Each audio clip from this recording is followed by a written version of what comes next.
Okay, this is a video that I'm going to request, I'm going to ask, please make this video go viral. We may get interrupted slightly because I'm waiting on my son outside Opryland Hotel. But this is a video that, honestly, I've been hearing about this for weeks. But I want to share this, share the information, and let's see if we can find out the truth. I'm going to probably have a couple subsequent videos. But if you can, please help make this video go viral. So, I've been talking pretty regularly with people from Panama City, Mexico Beach. I had dinner with some last week down in Atlanta, and I could not believe what I was being told.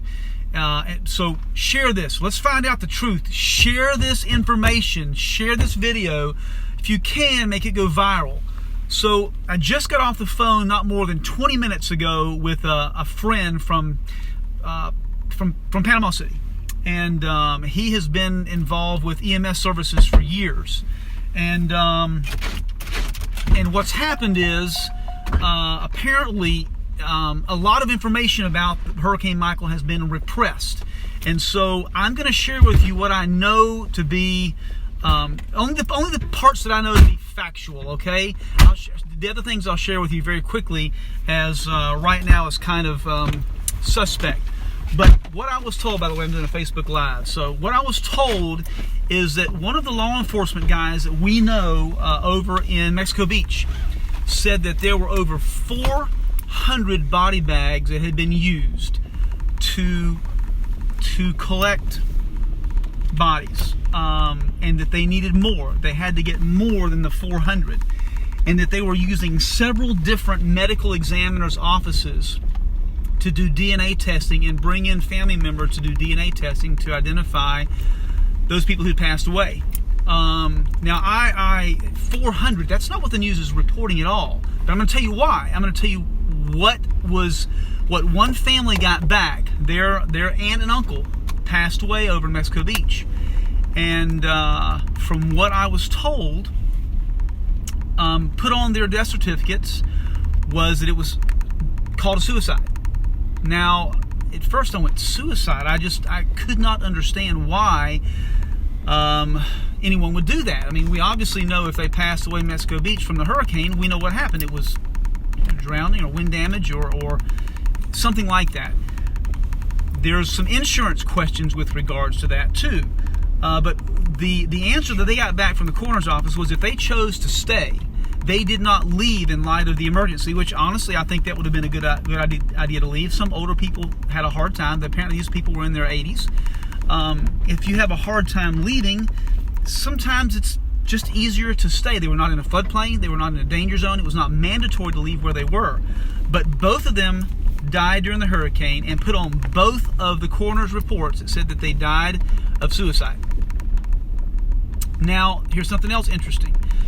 And this is partially suspect because I had not seen it myself, but it came from a very good law enforcement source that the wind speed was last measured before what's the wind thing called? Windmill? Not a windmill, no. I forget what it's called. The thing that measures wind speed. Wind gauge. Pressure gauge. But the wind gauge broke at the last reporting 260 miles an hour. 260 miles an hour over in Mexico Beach. Now, that's not all that unusual for tornadoes, so maybe that was a tornado that actually did that. But here's the interesting thing about it. We keep hearing the reports at, I think, 154 miles an hour, right before it gets to a Category 5. Apparently, that affects what the insurance companies have to pay out in a natural disaster like that when it's a hurricane.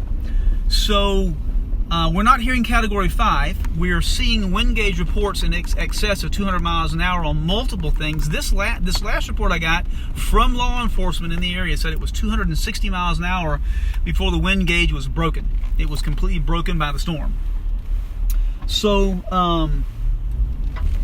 we have law enforcement over there telling us different reports on the wind gauge. We have apparently, and I listen, if somebody can help validate this, great. If you can debunk it, then even better, because I would like to know that this is not the truth. But the law enforcement agent that we're in contact with said that there were over 400 body bags that were collected over in Mexico Beach, and they actually need more of them, which is just incredibly disturbing. It's in complete opposition to what the news media is telling us.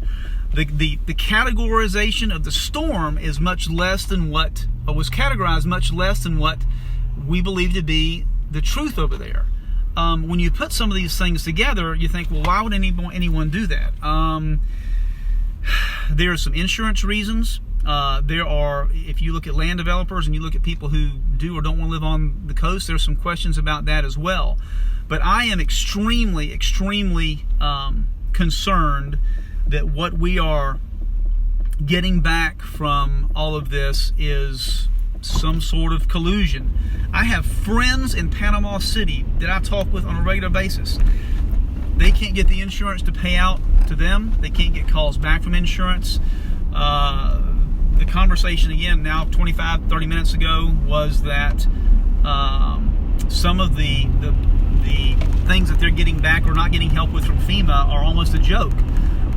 People are still, I mean, I've got people that are living in, there's between 10 and 15,000 people living in tents in Panama City who cannot get assistance, cannot get insurance to take care of the problems. The list goes on and on and on and on and on. And the rest of the world seems to have forgotten about Panama City. And I think a lot of it, or Panama City, Mexico Beach, the entire area. When I say Panama City, that's where I'm from. Put the entire area together. What seems to be the bigger picture here is they're not wanting to categorize this storm as bad as it was. They're not wanting the media to know about apparently over 400 deaths or people that are still unaccounted for. They're not wanting the rest of the world to know about that because all that negativity affects property prices. It affects people moving into the area or out of the area. It affects insurance having to pay out more because if it becomes a Category 5 storm, then a lot of the deductibles do not apply.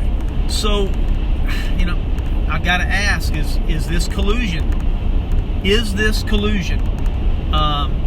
Anyone else who knows anybody else in that area who's involved in law enforcement, EMS? If you know the coroners, apparently they're using out-of-state coroners because there are so many people who are deceased to deal with.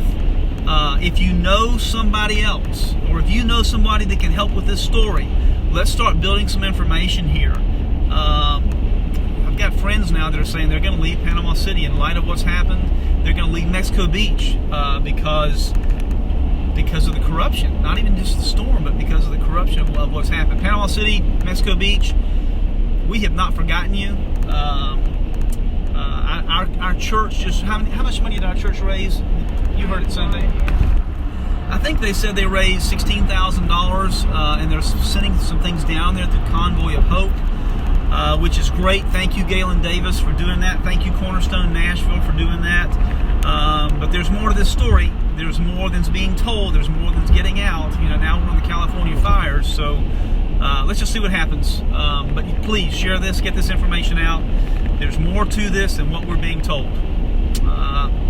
Bay County, Panama City, Mexico Beach, we love y'all.